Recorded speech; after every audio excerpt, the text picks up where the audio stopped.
When my parents' will was read, my brother inherited the entire empire, including the estates and shares. Me, a painting. For it. I'll give you 5 million. At this moment, I didn't inherit any money from my mother. She told me the truth. What about the painting? Their entire empire will be destroyed by it. My inheritance was kept under wraps, concealed in plain view. It's said that when the will is read, you can determine who your parents loved more. And I already knew the outcome, as I sat in that chilly, too wealthy law office with mahogany all over it. Like sadness had hired an interior decorator. I simply had no idea how noisy it would be. Like he was making a slow-motion entry in a movie that only he was watching. Mark strode in. I think his suit was more expensive than my rent. Like an old friend, he greeted the lawyer. Like the chair owed him rent. He sat down.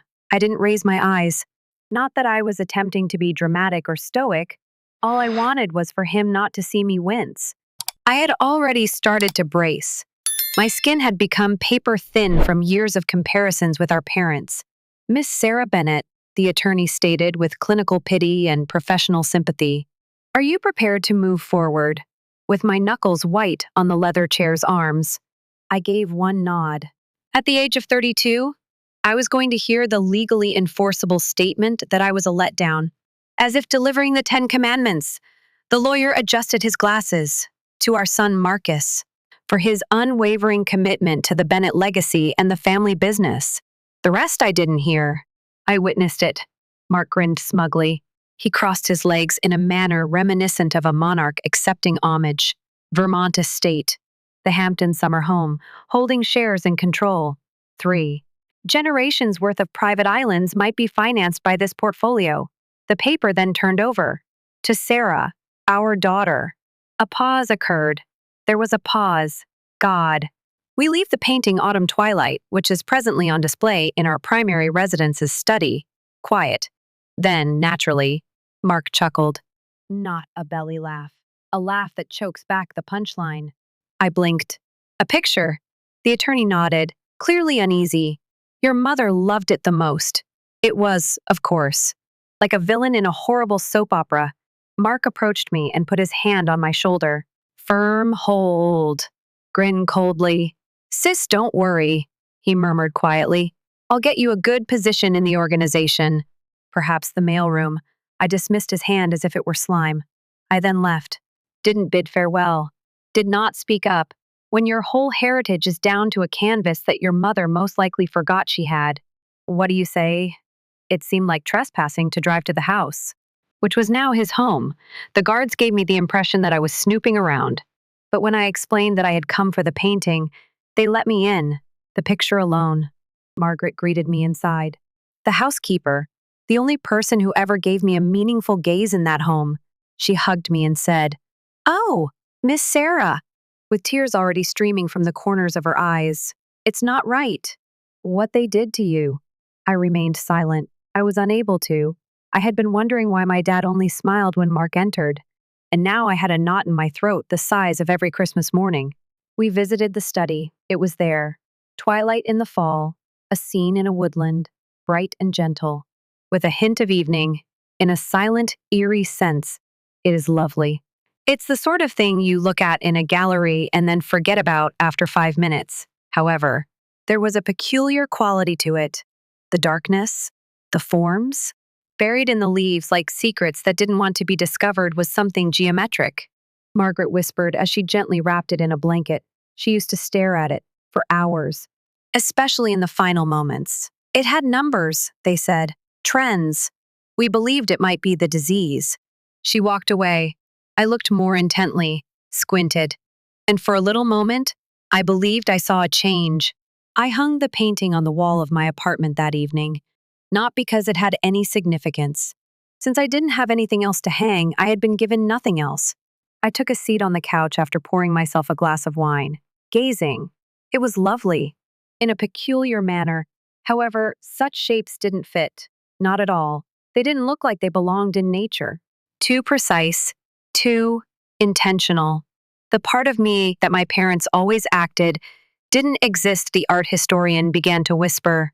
It was called stenography, concealed in plain view. It buzzed on my phone. Once more. Marcus. I didn't answer, then came the text. Sis, don't be resentful. Come work for me. It is what the parents would have desired.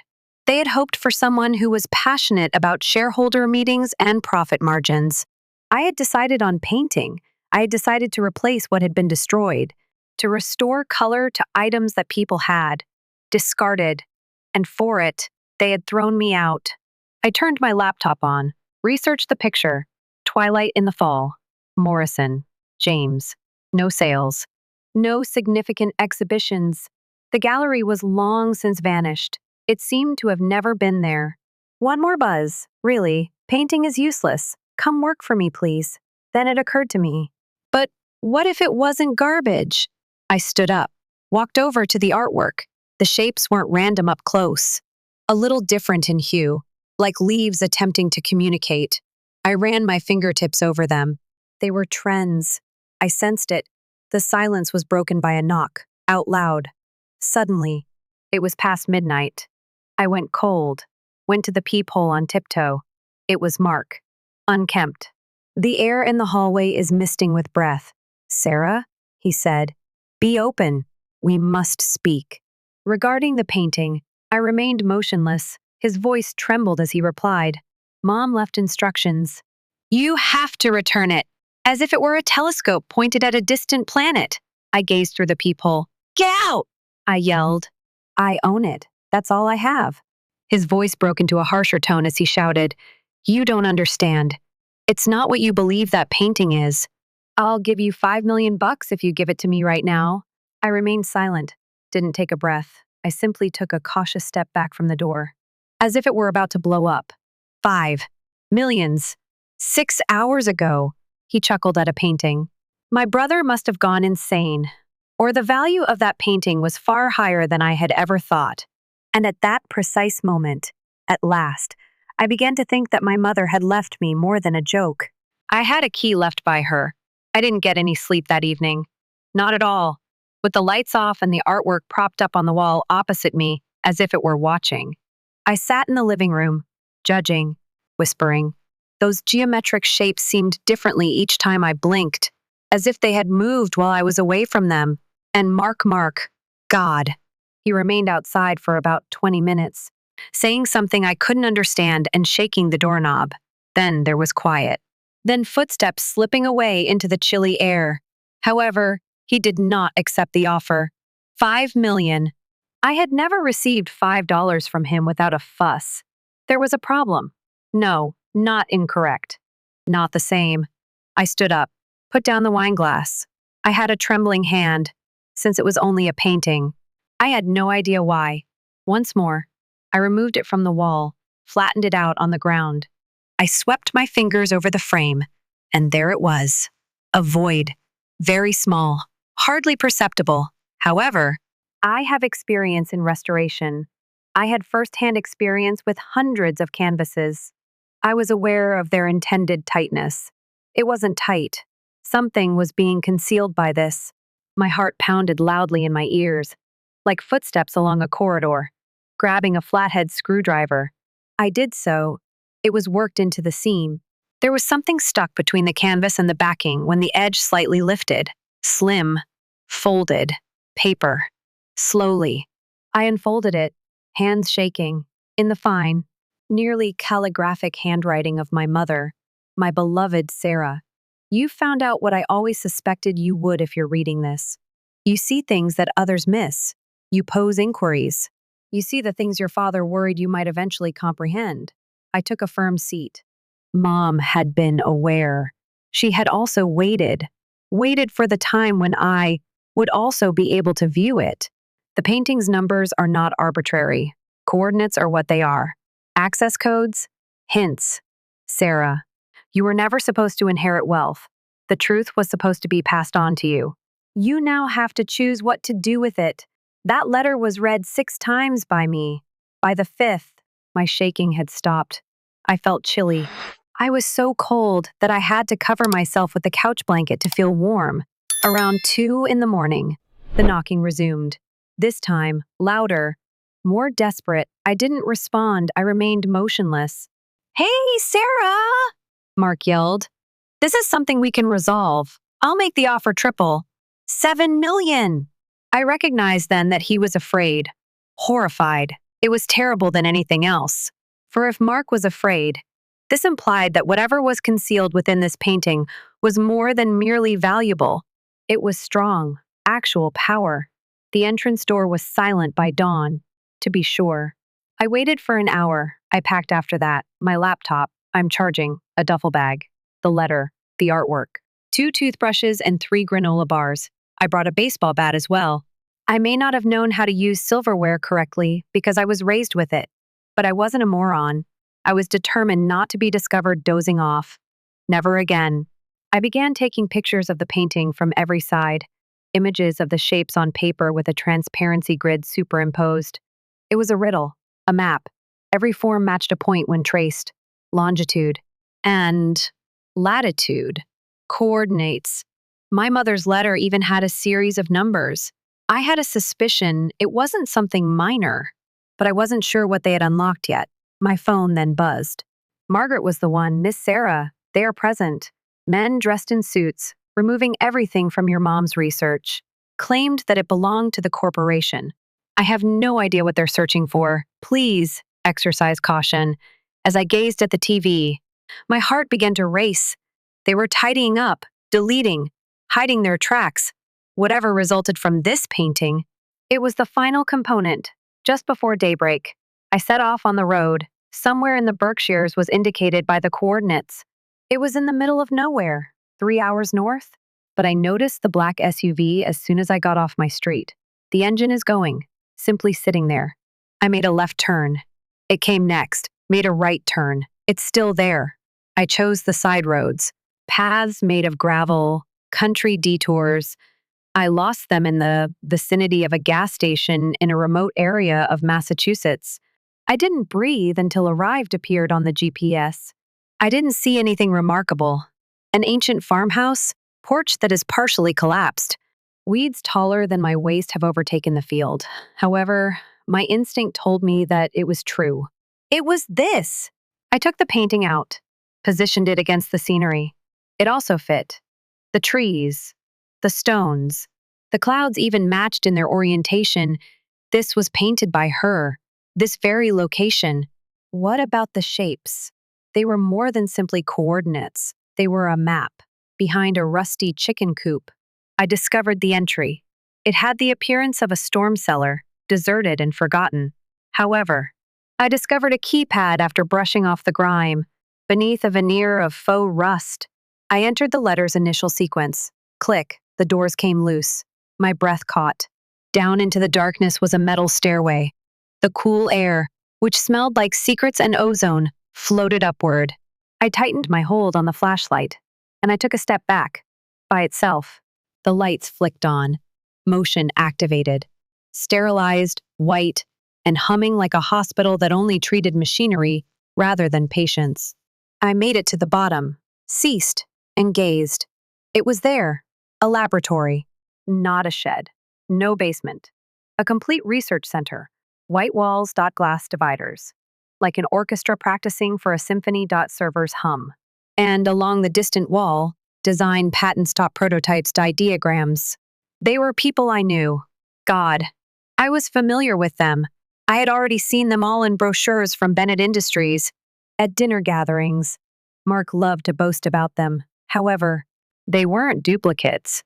The originals were these, signed by someone whose name I never saw in the newspaper, my mom's. The icy voice then came echoing from behind me. Amazing, isn't it? I pivoted. I also saw a ghost, my dad, grinning alive. I remained silent, couldn't. I just gazed at my father, who stood there as if time had stopped to spit in my face. The same blazer and charcoal, the same hairstyle, slicked back, the sort of presence that used to drain a room of its air. This time, though, he wasn't merely a childhood shadow, he was still alive. Marcus, too.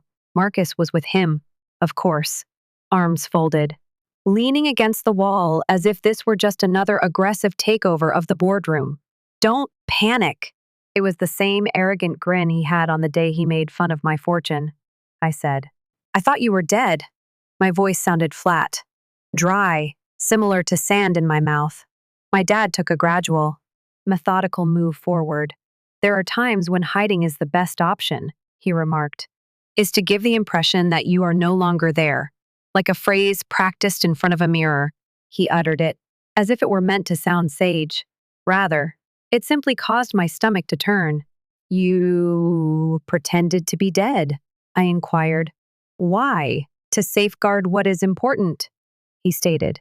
I surveyed the laboratory, the glass containers, the evidence rose. You mean this? He grinned.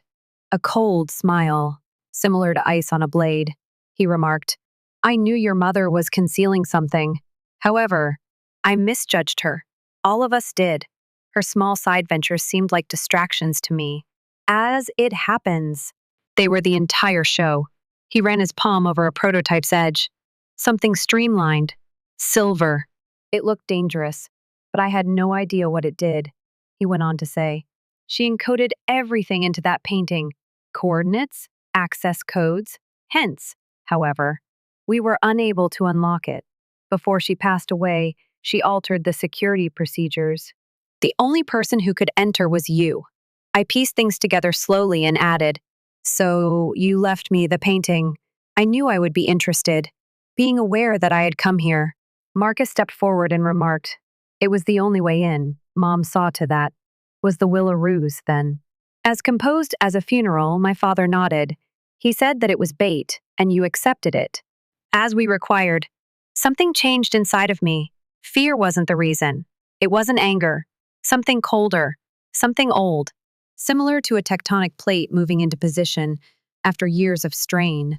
They didn't believe I would comprehend. They assumed I would comply. You brought me here, I murmured quietly, to open the safe, to carry out the laborious tasks. What comes next? You retract everything. No, my dad responded as he approached me cautiously. Now, you assist us in erasing it. The antiseptic hallway reverberated with the words, Pardon me, this lab can't exist, he declared, waving his arm around as if delivering a TED talk. Everything we've constructed will fall apart if this is revealed, if these records, these patents, these innovations are made public. With a harsh voice, I corrected. What you built, what you stole is what you mean. My dad didn't flinch at all. How the foundation was laid is irrelevant, he stated. Who controls the future is what counts. And that still applies to us now. No, I replied as I turned and slowly retreated toward the workstation. It isn't. He arched an eyebrow. What are you doing? In your opinion, Mom told me to do something. The workstation remained operational. A keypad was present. Similar to what was written in the letter. The Clarity Protocol is an emergency protocol.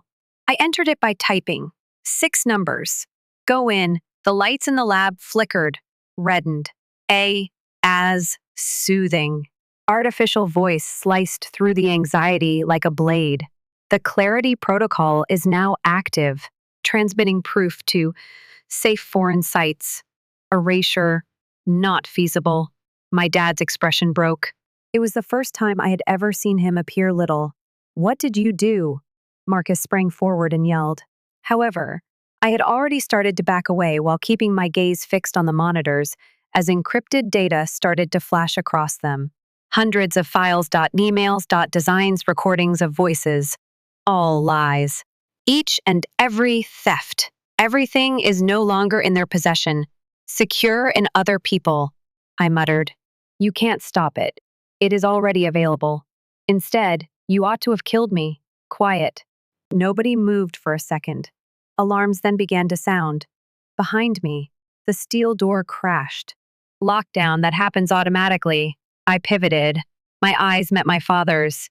He seems worn out. He appeared to have aged 10 years in just 30 seconds. Without yelling, he said, You don't understand. Just begging. We will be destroyed by this. I took a step forward. No. You both ruined yourselves. Mom left the match just now. He parted his lips. The sirens were louder, though. I caught the first flicker of red and blue lights through the small lab windows. Officers. Federal, perhaps. They moved quickly, whoever Mom had called. I looked at the ground. Still in its blanket, the picture rested against the wall. The picture from where it all began. They had believed it to be useless. I ought to have felt triumphant. I should have been angry. I ought to have sensed something.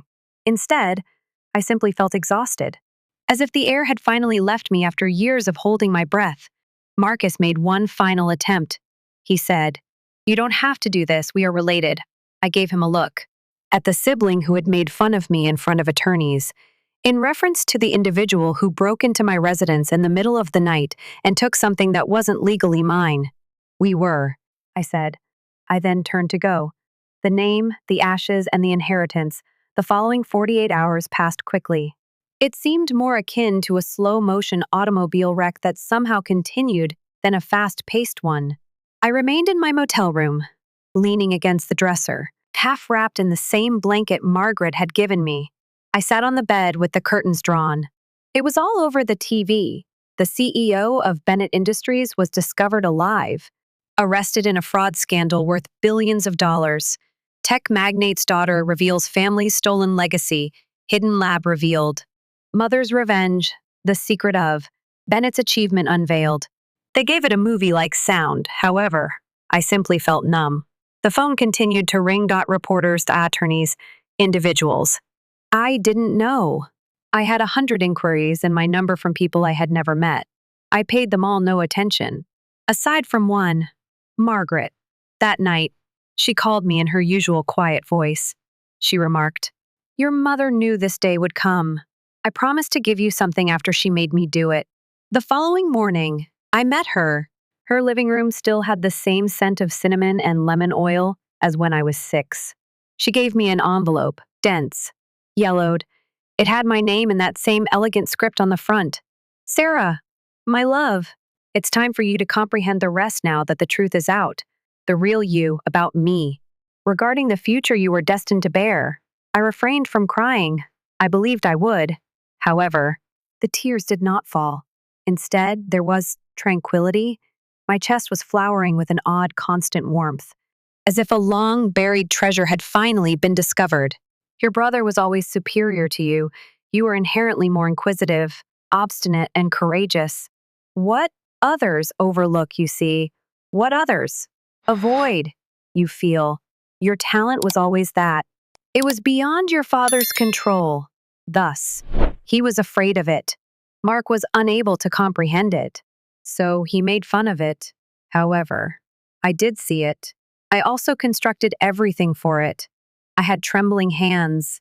This time, not with sorrow, with insight, the letter continued. It was pages long, tales she had never shared, the things she had sacrificed. Her patents were filed under a different trust, buried deep inside layers of NDA-covered infrastructure and obscured by legal complexities.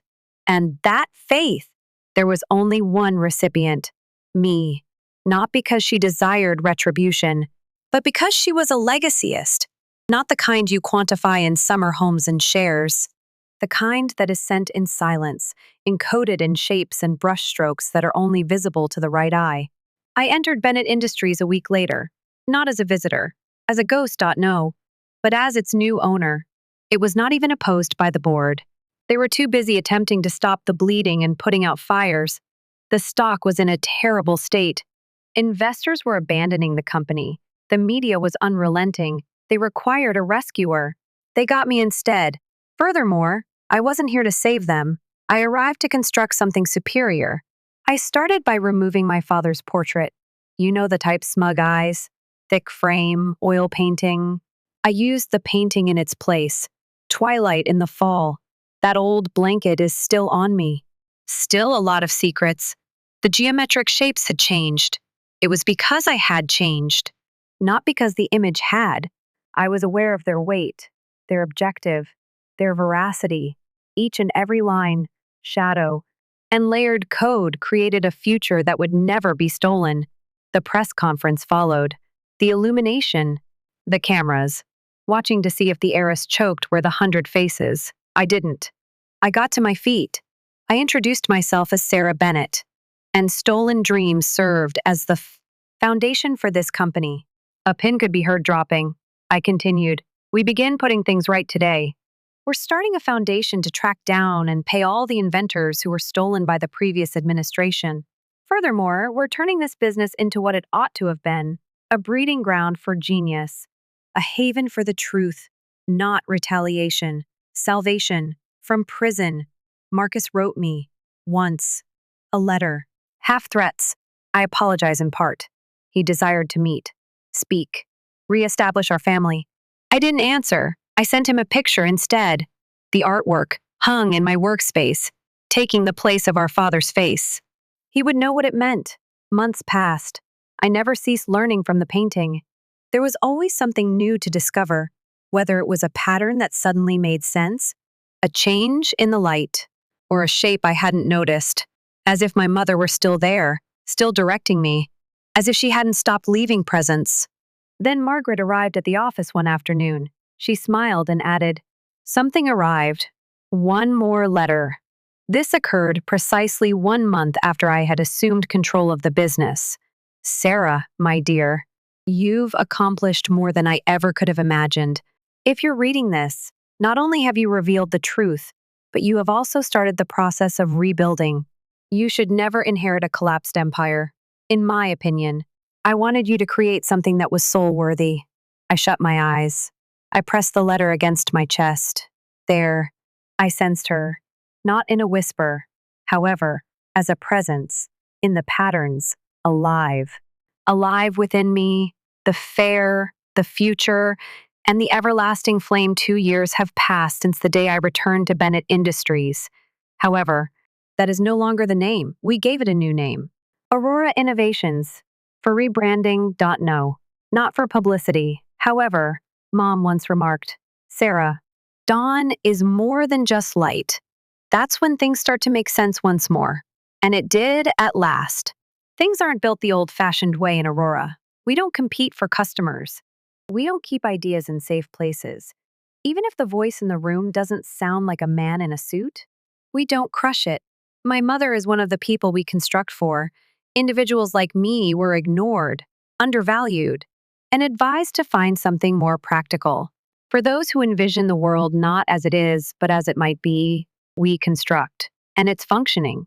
In her honor, we established a foundation, Elena Bennett Trust. Its goal is straightforward: locate the stolen and free the silenced. We find innovators who are left behind by businesses, attorneys, and persons like my father, and we return the stolen property to them. We have reclaimed 37 patents thus far. 37 brilliant bits that would have remained hidden. And we have only just begun. We have the Aurora Fair every spring, an open appeal for everyone with ideas, not resumes or pedigrees. People from all around the world fly in. Only the soul is judged, not the gloss. A girl from New Mexico was the winner last year, hardly 20. In her garage, a cheap energy converter was constructed. Claimed that because she didn't sound technical enough, no one ever took her seriously. I gave the award to her myself, and when I did, I noticed that autumn twilight was reflected in the glass. I still have the painting hanging in my office. Identical wall, same light. However, it appears to be different now. It no longer whispers secrets. It makes a humming sound, like a song you've heard before, as if the forest within it had let out a breath, as if the shapes, which were formerly cautions, were now gifts. I occasionally sit with it late at night, and I sense her. Not like a specter, like a root, more, still developing beneath the ground, continuing to nourish a larger entity. I believe I occasionally see the shapes change, only a little, a gentle prod, a wink. It seems as though she is still leaving me patterns. The map is still being drawn. Last November, Marcus was released from prison. He wrote another letter, requested a meeting, stated that he wished to discuss healing. I haven't responded yet. Not everything heals the way we expect it to. Not all wounds heal. They teach you a different way to walk. And that's all right, because not all fires should be extinguished. Some are designed to provide warmth. The silent were once the target of this company's theft. We listen now. We pay close attention. We also don't ask for credentials when someone enters our facility with trembling hands, a shaky voice, and an idea they've hardly dared to name. We ask them to share their observations with us, because occasionally, the loudest facts come from the quietest minds. Mom's final letter is still on my desk. It is now worn at the creases and wrinkled. I read it nonetheless, particularly when the noise level rises, particularly when I lose sight of how far we've come. My sweetheart, Sarah, you've accomplished more than I ever could have imagined. Not because you destroyed everything with fire, but because you used what was left to create something holy. That's legacy. Power is that. You are that. The old house is not something I miss. I don't miss the glass trophies, the boardrooms, or the handshakes. Her laugh is missed. The way she painted while humming. Her perception of me, even when no one else did. The quiet genius of being loved by someone who prioritized truth over legacy is something I miss. I may now share that with others. Another stuff. Is the wall safe at my dad's former office familiar to you? Who's behind her painting now? The one behind his portrait. We got it open. There was a list with indon names, dates, one by one. He snatched projects. At the bottom, however, was a single name, in smaller type. Mine. I laughed at it, gently, because he didn't understand even in the end. A name is yours to take. A title is yours to take. But the fire is too much for you. Mom didn't leave me a lot of money. I had visions of her. She didn't abandon me. She gave me insight. She stayed with me. Empire. I got a seed from her. I also planted it. It's growing now, and I'll continue to care for it through seasons, storms, and quiet. Because of the painting. That picture that is worthless. It gave me everything. The reality of my history. The form of my mother's spirit. The ability to reconstruct a planet. Not simply a business. And occasionally, just occasionally, I believe she was aware that the girl who was given a picture in a will would one day be the subject of an inquiry. They would also say, she made a revolution out of it.